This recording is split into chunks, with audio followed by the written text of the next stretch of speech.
Welcome home to USA Global TV and Radio, a place where dreams take flight, with authentic storytelling, diverse perspectives and meaningful conversations, where global stories unite and bridges are built beyond all borders.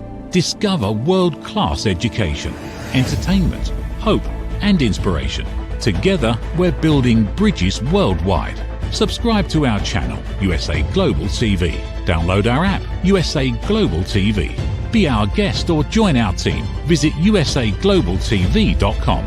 Thanks to our founder and executive producer, Dr. Jacqueline Kerbeck. Music score by Yeffy Tang from Cloud Road Music.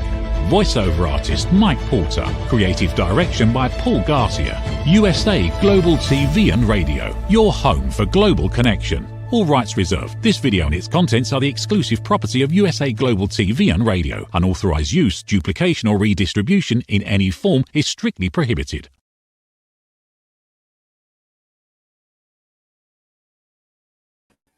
Hi, and welcome to the Persistence Payoff Show. We're here on USA Global TV and Radio.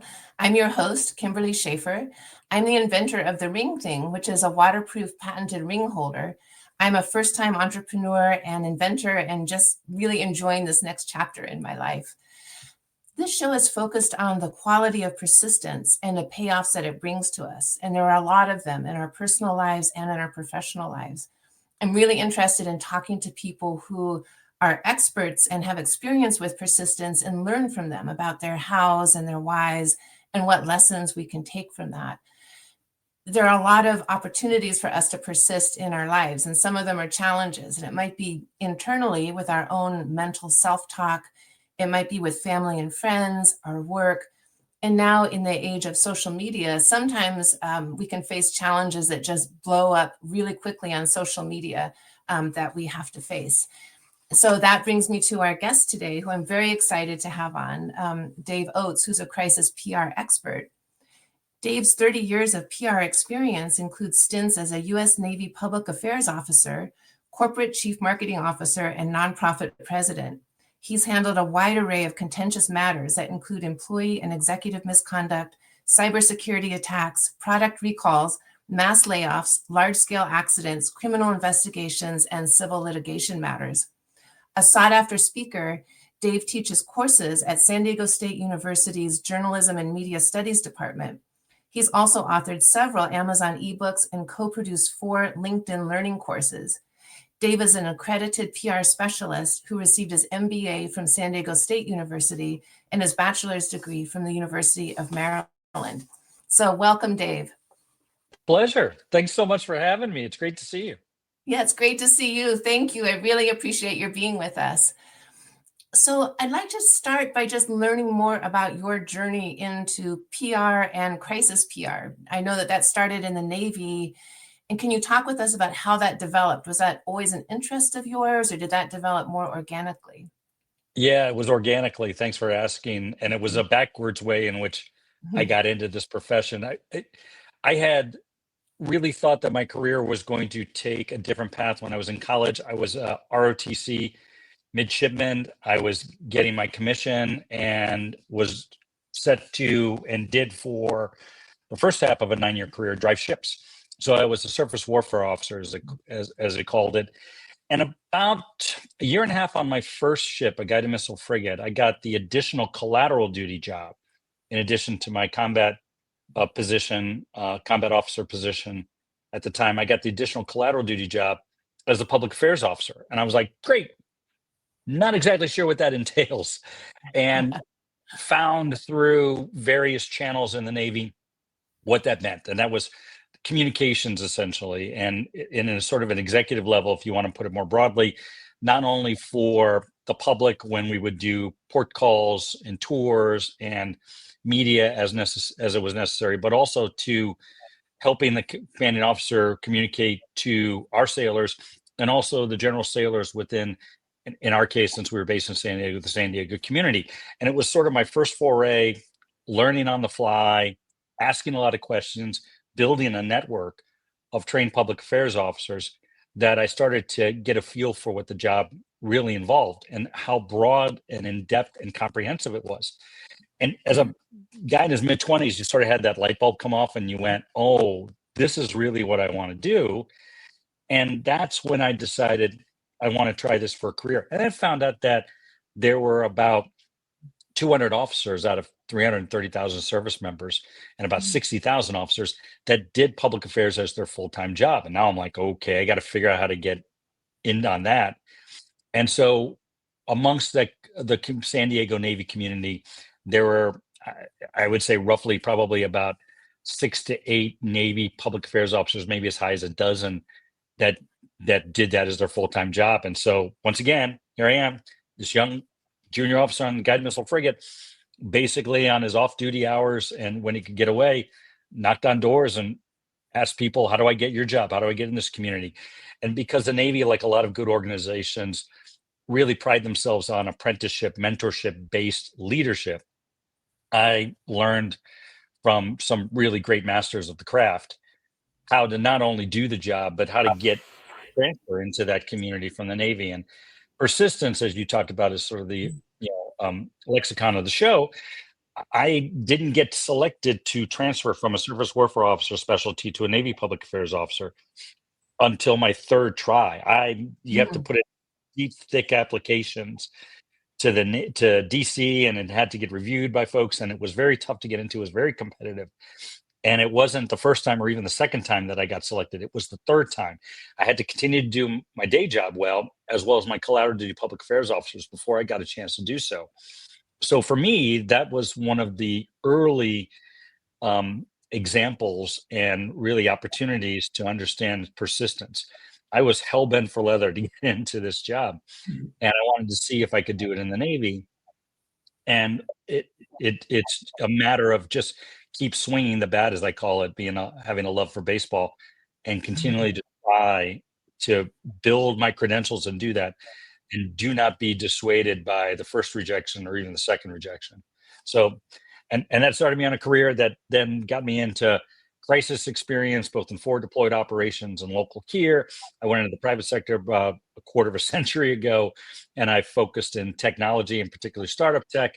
Hung on my own shingle about 17 years ago and focus exclusively now on crisis communications for a wide range of organizations over the years. And my career has been about persistence and learning as I go and not being disheartened by the obstacles along the way, both professionally and personally, in all candor. Yeah, I can imagine. That's so interesting. And then what was it about crisis PR that captured your interest, as opposed there's PR in other contexts, but what was it about crisis PR that was really interesting? For the right organizations, for which I've had the privilege of working for most of my career, whether it was Navy or other entities, for the right and good organizations, you really add value in those moments where a matter of the entity's own doing, or maybe a false accusation or a misperception by somebody else, really puts the entity, right, government, nonprofit, corporate entity, corporate company, or its executives' reputation into question. And in those moments, if you do it right, you can help them communicate their way through bad situations, owning up to what they should own, taking action for which they should, expressing empathy, and being able to then rally other people to fix whatever the problem is, even if it's just simply a misperception, misunderstanding. And I think that's when people in the communications craft really show their mettle. I don't mean to sort of discount when people like me do promotional fun stuff, or it's a fun product launch, or whether it's a new movie or a new software application or something like that. Those are fun, and those are important to get the word out. But I think it's really valuable when you have somebody who can help you articulate in very authentic and transparent terms what you're going to do about when times are bad. And so that's why I gravitate toward this. It's when organizations need you more than any other time. And I love being able to be of service in that regard. Yeah, that's so interesting, because you must be walking into some very high stress situations with the companies, and you're also very wanted. it's stressful, but they want you to be there. And so that's they need you, and they want your advice. Yeah, especially when you have circumstances where the executives either have an equity stake in the company or they're the founders of the company, as I often do. And I've done founders of companies for big, $500 million organizations to small mom and pop operations. They see their business, their nonprofit, their government agency as an extension of their identity. And so when it's called into question, it's really, they will view it as a threat upon themselves, a threat upon who they are. And the natural inclination, as it is for anybody, is to get very defensive, right? Is to get really argumentative. And I say most of the time there's a far better way to go through and communicate what you need to convey, and how you need to correct either the narrative self or correct whatever the mistake was, right? We're all human. In my 55 years on this earth, I'm becoming more and more aware that we are a very flawed species, myself notwithstanding, not myself included in that, I should say. And we all have opportunities to correct errors. Unfortunately, the world in which we live in with these wonderful little devices don't give us as much space to do that. And so we have to create it ourselves. And so I find myself, coming in to what is often a very tense and uncertain situation for a lot of people. And again, that's why I love what I do. I can come in and sort of be a voice of reason at times because I don't have the baggage of having sort of lived through this up to that point. And I've been privileged enough to be in the wrong places in the right time enough that I can usually spot the opportunities to make things better. Yeah. Oh, that's a great point. And are there like maybe a handful, whether it's 3 or 4 pieces of advice that you start off talking to people about when you're walking in initially into a crisis situation? Like, okay, here's what we got to do. Here's what your mindset needs to be in order for us to address this. Yeah. So at the time that the crisis is occurring, right? And by that definition is something is making it into one of your key audiences, whether it's employees or customers or partners or donors if you're a nonprofit, or taxpayers if you're a constituent. Something is now in the public eye, whether through a social media post, an online review page, a blog site like medium.com, or a traditional news outlet, like the LA Times or whatever, that is disrupting operations. People are now questioning whether you're the real deal.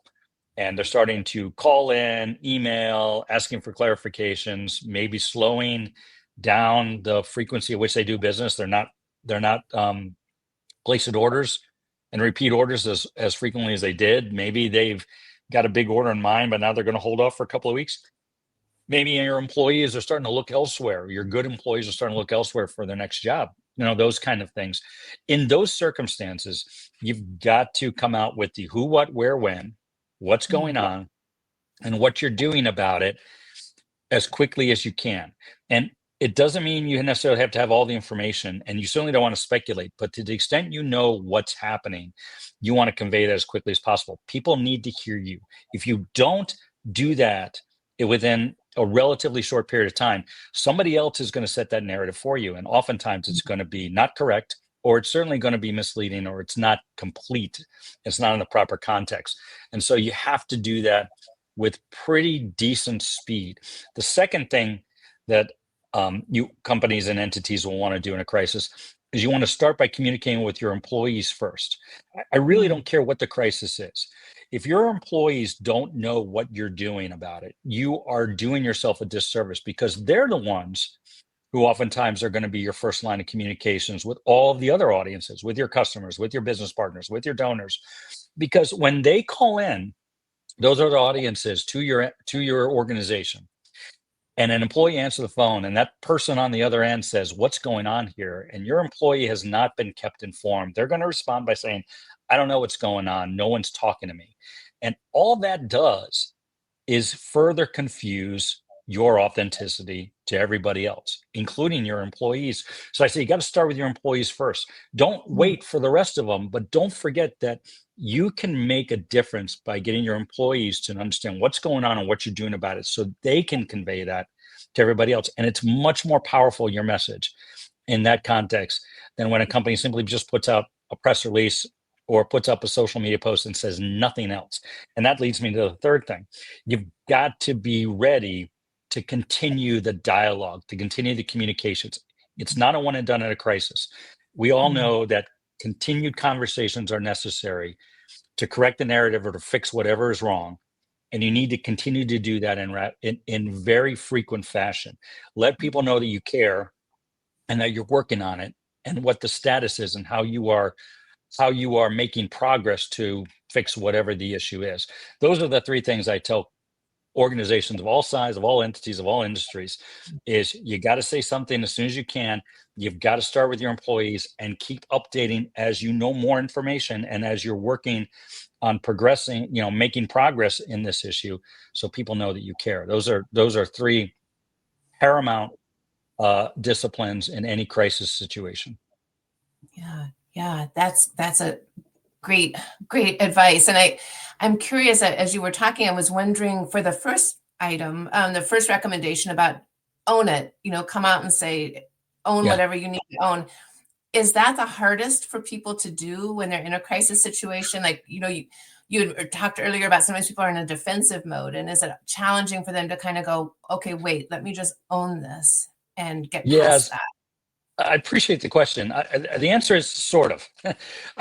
Most again, if somebody wants to use me to sort of categorically deny something and appear like every other mouthpiece on cable television or whatever, pick a channel, right? I'm not your guy, right? Don't use me as a human shield. I'm not a public defender. I'll toss that fish back in the pond without thinking twice about it. But most companies just want to try to do the right thing, and they will admit to me in my first conversation, like, what went wrong? And they said, hey, we didn't get this product out on time, or we goofed up on this area, or this happened. And they'll own that right away. Where it gets sticky is because of the world in which we live in, where we're all tied to our smartphones and the social media apps, is how quickly somebody takes exception to it and creates this really crazy, hyperbolic post that not only talks about whatever that small issue was, whatever the mistake was, but now takes it way out of context and starts talking about how screwed up the organization is, how greedy the executives are. And when you start getting into those type of personal attacks is when entities will really defend themselves, because now they feel like they're just being overrun and everybody goes into fight mode. If I can get them back to sort of addressing that little bit, and we communicate that and what they're doing about it, it usually does two things. First off, it diffuses at least the level of animosity that you see in social media and in news organizations, because all people really want to know is that they're hurt. And when you say, yep, I hear you, this is what happened and this is what we're doing about it, we apologize for that, everybody else sort of gives a little bit more space to all the other nonsense that people generally tune out right away, and gives people at least a second thought to give that organization, another chance. And chances are, if that organization is authentic, empathetic, and action-oriented in its response in a rapid fashion, you can really actually boost your reputation because everybody knows you care. It's when you sort of follow sort of I said hyperbolic before, and all the hyperbole that happens around it, and you get caught up in that and you get defensive, that you raise the level of animosity. Now you're screaming and shouting at them. You don't know what you're talking about. You got it all wrong. I can't believe you're even talking about this. You don't have any basis for what you're saying. And while they may be understandably upset that somebody's making some really ridiculous accusations, if they don't get back to that modicum of truth and they go with all, and they argue with all this other nonsense, what happens is that now everybody starts to believe that maybe there is something there. Maybe you're protesting too much. And so when they find that little nugget of error, now it's really out of bounds and out of proportion. It's just going to cost you more to repair that in the long run. So I really spent a lot of time trying to get everybody back to center. What's the root problem? How can we fix that? How can we communicate that and move forward? Yeah, you must be really good at reading the room. Like when when you walk into a situation and are meeting with the company, reading. Do you feel like over the decades that you've gotten that sense of like, okay, this is going to be, they're going to take my advice and implement it, or I'm going to have a little bit more of a challenge to get them to do that? Yeah, thank you for asking that. The answer is yes, and it's only because I've gotten kicked in the teeth so many times in the last 30 years that I've learned that. I'm not the sharpest tool in the shed by any means, so I've learned as to go on as to where people at. And it's also I've worked really hard, particularly over the last 2 years, in sort of being centered myself, working on myself, working on my mental health, and that's also helped me to be a better crisis communications person, because if I am grounded and if I am centered, then I can see where everybody else is at, and I can empathize more as somebody's upset. And I do, like I tell clients to do to the audiences, if somebody's upset at me because they're feeling overwhelmed and they just want this thing go away, I usually will start off with a response that says something like, I get why you want to feel that way. Your reputation is now being dragged into a ridiculous level that shouldn't be, and I understand why you're upset. Here's how we can diffuse that situation quickly, and it may not necessarily be the one that you think is the right course of action in sort of your reaction state, but hear me out. And then I walk them through the plan. And by the way, I try to do all that at least at a high level within about an hour, because as we all know, with various video reels and posts on Facebook, Instagram, TikTok, and LinkedIn, you may not have a lot of time to sort of think about this. You've got to go with a tried and true, authentic and empathetic and action-oriented message pretty quickly before everybody else just fills in that narrative void. Yes. Yeah.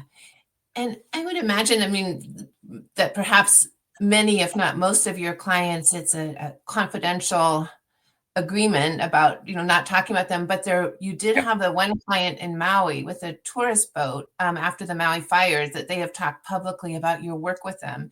And I wonder if you could just talk a little bit about that situation and how they persevered through that, really a PR crisis that they were facing.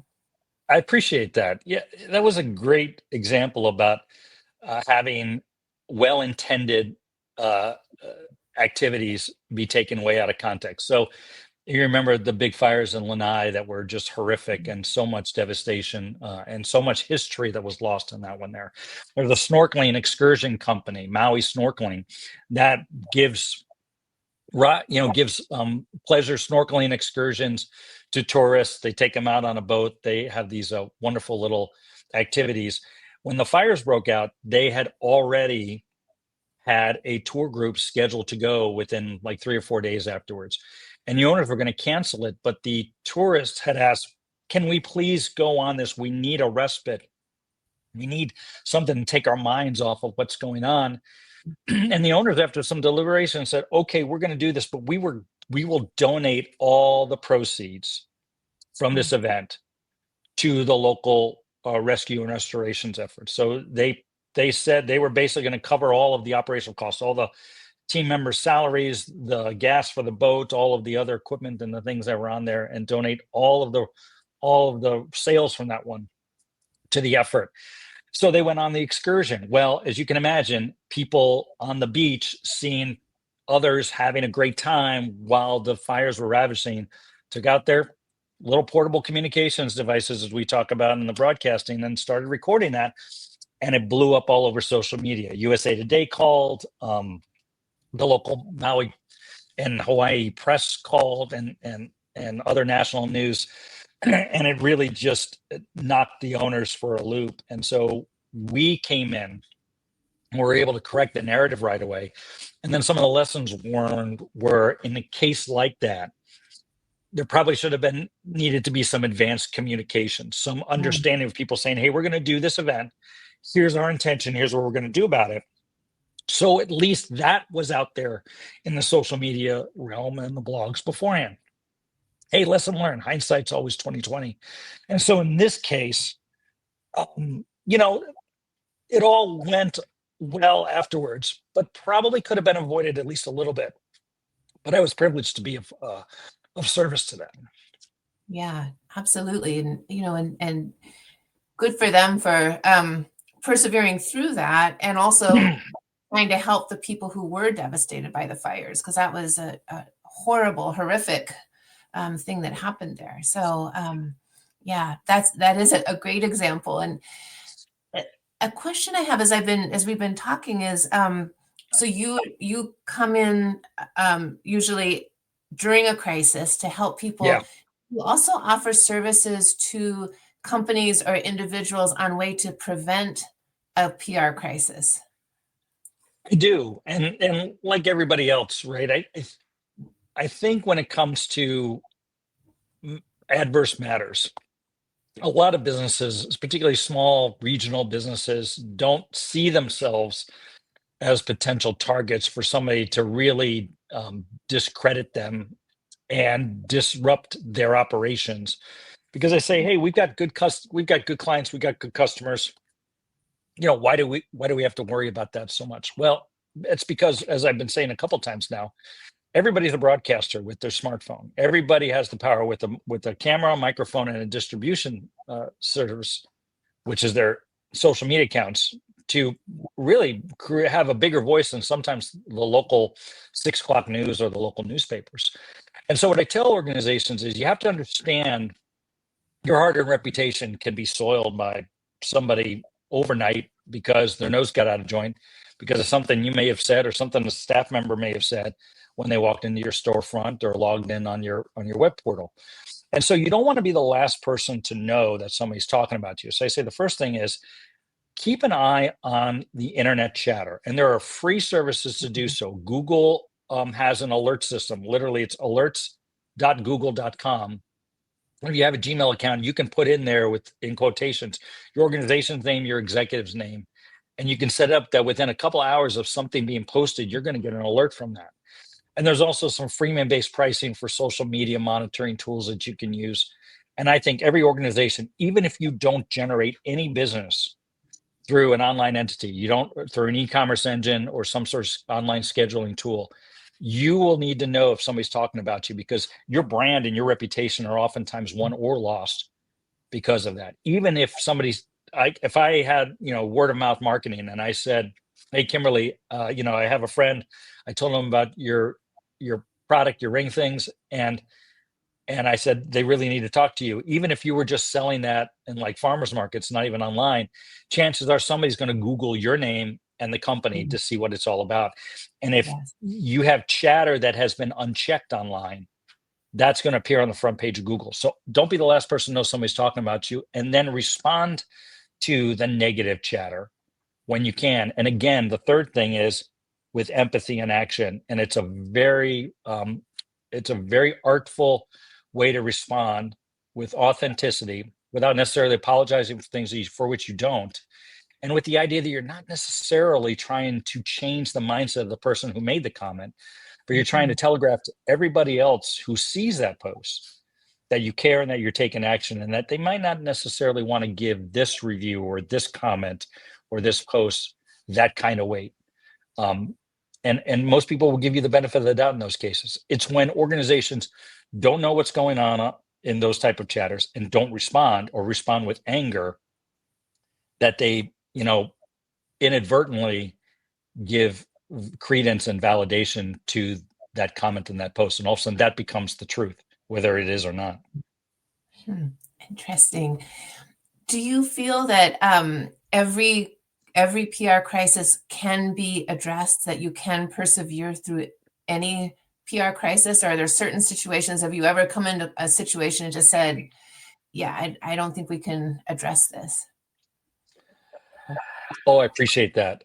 I guess the general answer is yes, every PR crisis can be resolved in the organization's favor. But there's a couple of things that need to happen. First off, I mentioned before, you need to respond quickly. I've had circumstances where somebody has come to me about a matter that occurred 6 months ago, Mm. and because of their lack of response at the time, it's now cemented in chatter and in posts and in comments on that first page of Google in a search that I mentioned. And I tell them, it's going to take a lot to disrupt it. You can still do that, but you're looking at 18 months to 2 years and hundreds of thousands of dollars to develop other content to fix that. And that's probably the second thing, is I would say, is you also need to have your own internet presence. You have to protect and promote your brand online and offline, even if you don't necessarily generate, like I said, business by either channel. You need to recognize that your brand is part of the value of your organization. Even nonprofits, it has value in being able to generate donations and support and the like. And so you have to have an active internet presence, and you have to respond to those matters in a short order. The third thing, and I think this is probably not to be undersold, is you've got to be, by and large, a generally good entity, right? If you are practicing on a regular basis shortcuts or different, what I would just call not above board and non-transparent business practices, particularly as it relates to your employees and your customers and your business partners. In other words, if you're just a bad business and a bad leader, you can't really fix that with a PR campaign. That's an inherent flaw in the business, and those companies probably should be out of business. And I don't say that with any great fanfare. I just, there are bad individuals and there are bad companies out there that should be out of business, and no PR campaign's gonna be able to whitewash over that. Yeah, that makes sense. That's a great point. I'm curious to know, looking back over your 30 years of doing this work, is there any one thing or a couple of things that have really surprised you in a positive way about your work? Thank you for saying that. Yeah.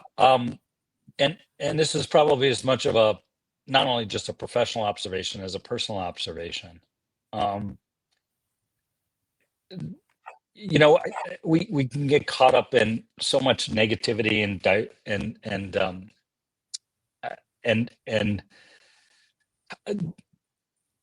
the animosity that we have and divisiveness that we have as a society. But the term I've started to use over the last almost 2 years now is the term being confidently vulnerable. And if you can believe enough of yourself, if you believe you're enough and you're working on yourself, and you can be that confidently vulnerable leader, and then by extension entity, to your employees, to your customers, to your partners, I am still very thankful and grateful for how many people, whether it's close family members, employees, or customers, can give people grace. And I've seen that in many different forms and flavors in not only my professional career, but my personal life. And that always gives me hope. That gives me promise. And I use that term often in conversations that I have, in presentations like this, and in client engagements, is the term confidently vulnerable. And I can't take credit for that. I met a courageous young woman in my volunteer efforts, as Kim, you and I have done on anti-human trafficking, who coined that phrase. The woman's name is Caitlin Radigan. And I've seen her speak, and she used that term, and I've adopted it since then and give her full credit for that. Yeah, I love that term. That's going to stay with me. That's beautiful. And, and talk about persevering. You're right. You and I are both engaged in anti-human trafficking work here in San Diego, and volunteering, and you more so. And talk about persevering with the survivors of human trafficking, persevering to recover, and through recovery is really inspiring. It's something. You chaired that task force as long as I chaired it, so I'm grateful to your service and what you've done for that.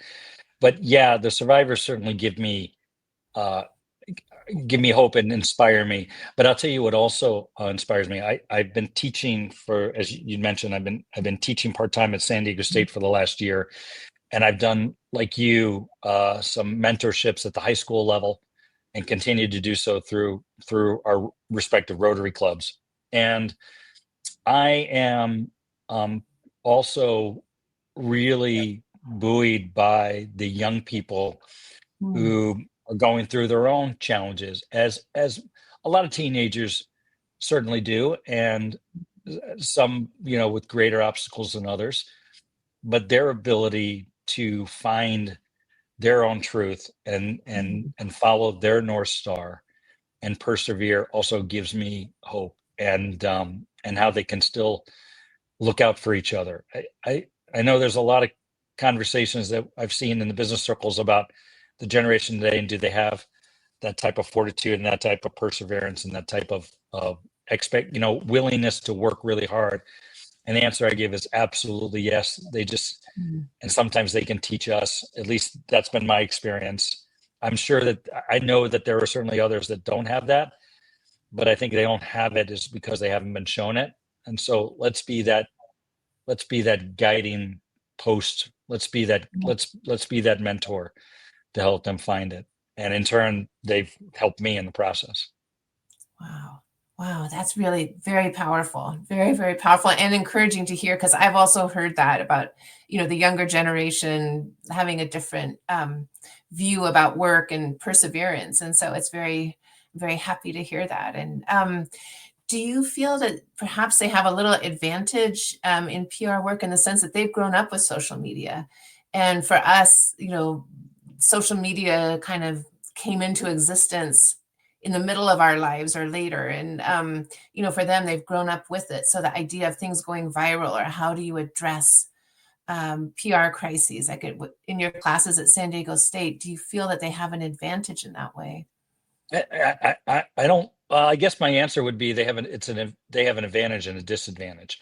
The advantage is obviously the understanding that they can be their own broadcaster, and they can certainly communicate in very authentic and transparent ways immediately. And to some of them, they recognize the value in doing so. But I would also submit to you that, and I think there's studies that have shown this to be true, that we are overwhelmed with information, and young people may not necessarily know when to shut it off. More to the point, I think there's this imposter syndrome that comes about by looking at other people's feeds and seeing what has been portrayed as the perfect life. And I mean, I see it in people of our age and people that we know that are just like, oh, it's perfect, and aren't we great, and we're just one big happy and it's just not true. Them to be not that case, and they are trying to use social media to escape that. And I think for a lot of young people, particularly ones that are still trying to find themselves and find their North Star and be true to themselves, that's a real tough set of circumstances. And then add the bullying elements that can come into play on social media. I appreciate when parents sort of put limitations on that. I think you have to look at it in the same way that I think our parents looked at the television. It's like, you can watch television for 1-2 hours a day, and then you're turning that damn thing off, and you're going to go outside and play, or you're going to read a book, or you're going to do something like that. I think we probably should have the same limitations on that, because as wonderful the abilities are to communicate, I think sometimes we get wrapped into a narrative and a world that really, for many people, is just a form of escape, and a dangerous one at that. Yeah, that makes really good sense. I hadn't thought of it that way. That makes really good sense. And well, this is so great. I feel like I could keep talking to you for another hour or two. This is a rich topic, and I appreciate everything. I could talk for an hour too now, especially since I got that frog out of my throat about 20 minutes ago. So I appreciate you letting me take a drink of water while we're doing this interview. This has been a ton of fun, Kim. It's so good to see you. Oh, it's great to see you. Thank you. And can you let people know how they can connect with you if they want to connect with you in any way? Yeah. And hopefully this doesn't sound like I'm being contradictory, but yes, you can find me on, I tell people, Google me, Dave Oates, Crisis PR. My LinkedIn profile will show up. My website will show up. And on my website, people can, schedule 15 minutes with me for a conversation that they had. Oh, thanks for putting that up there. I appreciate that. And as put in the chat, that's my email address. It comes literally to my inbox. I'd be happy to have a conversation, particularly if you are dealing with a matter or there's something percolating that you, as I say, if I hear the words, I hope this doesn't get out, Well, as we know, hope is not a strategy. Have a conversation with me. But if responding quickly, we can certainly get through. We certainly get through the tough times, and staying confidently vulnerable with empathy and action and authenticity. We can do great things. This has been a lot of fun. Thanks for having me on. Oh my gosh, thank you so much. I'm so grateful. I appreciate you. It's good to see you. All right. Thank you. Likewise. Thank you. Oh my gosh, I absolutely could keep talking with him for another hour at least. This is really great insights and great information. So you can connect with me in a couple of ways through the Ring Thing website, which is ringthing.com. I'm also on Instagram at ring_thing_. And the show is here twice a month, every other Tuesday at noon Pacific time. So please join us. And I do want to end with just a quote from Bryant McGill about persistence. And he says, "Persistence is the most traveled path to success." And I think that was really well exemplified with what Dave was sharing with us about his work with companies and their need to just persist and get through and successfully get through their PR crises. So thank you, Dave, so much. Thank you, USA Global TV and Radio, and Dr. Jacqueline. We'll see you next time. Get ready for Talking Heads, the show where expert insights meet world-class education, entertainment, hope, and inspiration. Brought to you by USA Global TV and Radio. Meet our distinguished presenters. From the great state of Texas, longevity expert, award-winning author, publisher, and distinguished Toastmaster, Red O'Loughlin. From London, England, soul heart awakener, novelist, vocal coach, and artist, Dr. Madeline Chan. Also from England, the Harley Street stress expert, therapist, ambassador for peace, and speaker, Carolyn Heward. And from Australia, ICF PCC credentialed coach, entrepreneur, and leadership coach, Mariska Dupria. Experience their expertise, connect with their wisdom, and transform your perspective. Watch Talking Heads on the USA Global TV and Radio Network. This video and its contents are the property of USA Global TV and Radio. All rights reserved. Terms and conditions apply. Visit usaglobaltv.com for more details. Have you ever felt unheard? Like your words float into a void, leaving you invisible and disconnected? How about feeling judged, when assumptions overshadow your truth, leaving you misunderstood and defensive? And then there's that moment when someone offers solutions you never asked for, dismissing your feelings and leaving you more frustrated than before. It doesn't have to be this way. Dr. Jacqueline Kerbeck, the listening mentor, understands. She's here to help you reclaim your voice, build stronger connections, and create meaningful conversations that inspire understanding and mutual respect. Through her groundbreaking books, online and in-person courses, and interactive workshops, you'll learn how to navigate life's most challenging interactions. Discover the power of elevated listening and transform how you communicate. Master setting boundaries and asking permission to protect your peace. Learn to recognize and release judgment, fostering empathy and true connection.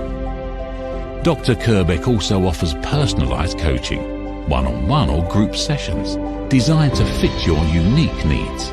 Whether in person or virtually on StreamYard, her guidance will empower you to thrive. You don't have to struggle alone. The path to deeper connections and better relationships start here. Visit drjacqueline.com or usaglobaltv.com.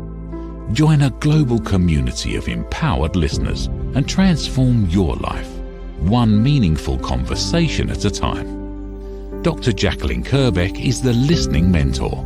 Start your journey today.